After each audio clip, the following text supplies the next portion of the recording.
আজকে কথা বলবো জাতীয় সঙ্গীত নিয়ে। হ্যাঁ, স্পষ্ট করে বলছি, দীর্ঘ 52 বছর যেই সঙ্গীতটা আমাদের উপর চাপিয়ে দেওয়া হয়েছিল রবীন্দ্রনাথের, সেই সঙ্গীতের পরিবর্তনের আহ্বান নিয়ে, পরিবর্তনের আওয়াজ নিয়ে। কেনই আওয়াজ উঠাবো? এই জন্য উঠাবো কারণ এই সঙ্গীত আমাদের জাতিসত্তার, আমাদের সভ্যতা সংস্কৃতির, আমাদের ইতিহাস ইতিবৃত্তের সেটা প্রতিনিধিত্ব করে না। বরং এই সঙ্গীতের পরতে পরতে আছে আমাদের দেশ ও স্বাধীনতা বিরোধী কথা, আছে আমাদের সভ্যতা সংস্কৃতি বিরোধী কথা, আছে আমাদের ধর্ম বিশ্বাস ও বোধ বিরোধী কথা, আছে আমাদের ইতিহাস ঐতিহ্য বিরোধী কথা।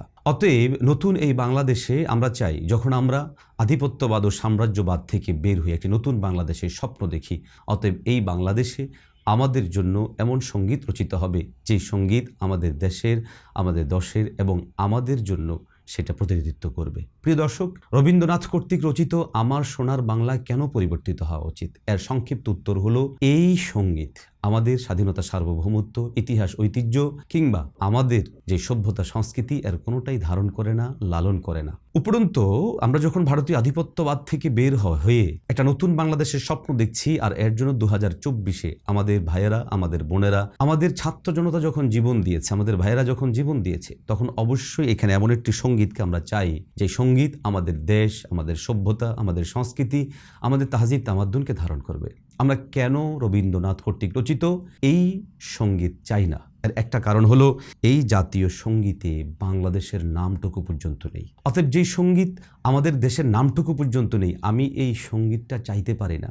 দ্বিতীয় নাম্বার হলো, এই সঙ্গীত বাংলাদেশ 1971 সালে স্বাধীন হওয়ার আগেরও 66 বছর আগে রচিত হয়েছে। অতএব 1905 বা এত বছর আগে রচিত হওয়া কোনো সঙ্গীত আমাদের দেশের সঙ্গীত হবে, আর সেটা আমার দেশের সভ্যতা, সংস্কৃতি, তাহজিব তামাদ্দুনকে ধারণ করবে, এটা কেউ কল্পনাও করতে পারে না। নাম্বার 3, এই সঙ্গীত আমাদের স্বাধীনতা সংগ্রাম যারা করেছেন, সেই স্বাধীনতা সংগ্রামীদের কোনো অবস্থাতেই প্রতিনিধিত্ব করেনি, তাদের কথা উল্লেখ নেই, তাদেরকে ধারণ করতে পারেনি। নাম্বার 4 হলো, আপনারা নিশ্চয়ই জানেন, এই সঙ্গীতের যিনি রচয়িতা রবীন্দ্রনাথ, তিনি কখনোই বাংলাদেশ রাষ্ট্র হোক, বাংলাদেশ স্বাধীন হোক, বাংলাদেশ জাতি উন্নত হোক কখনোই চাননি। ফলে আমাদের দেশে ঢাকা ইউনিভার্সিটি যখন হয় তখন তিনি বিরোধী ছিলেন।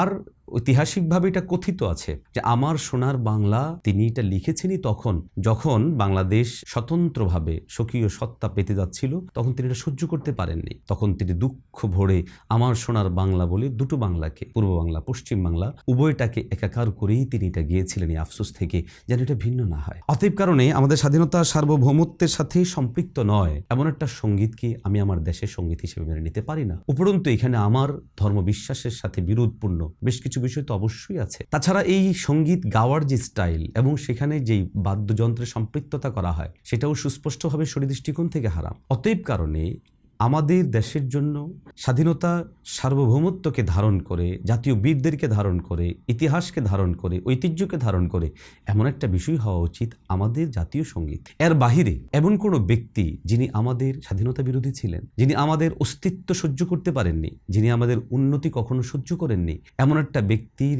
গাওয়া গীত, লিখিত সঙ্গীতকে আমরা আমাদের জাতীয় সঙ্গীত হিসেবে মেনে নিতে পারি না, মেনে নেওয়া উচিত না। বরং আমি তো মনে করি আমাদের যে জাতিসত্তা, বাংলাদেশি জাতিসত্তা, সেই বাংলাদেশি জাতিসত্তার সভ্যতা, সংস্কৃতি, ইতিহাস, ঐতিহ্য, ধর্ম বিশ্বাসকে ধারণ করে এমন একটা সঙ্গীত আমাদের জন্য চাই, যেখানে ধর্ম বর্ণ নির্বিশেষে সবাইকে প্রতিনিধিত্ব করবে। কবি নজরুলের সঙ্গীত আছে কবি মুহিব খানের সঙ্গীত আছে, অনেক ভিন্ন অনেকেরই সঙ্গীত।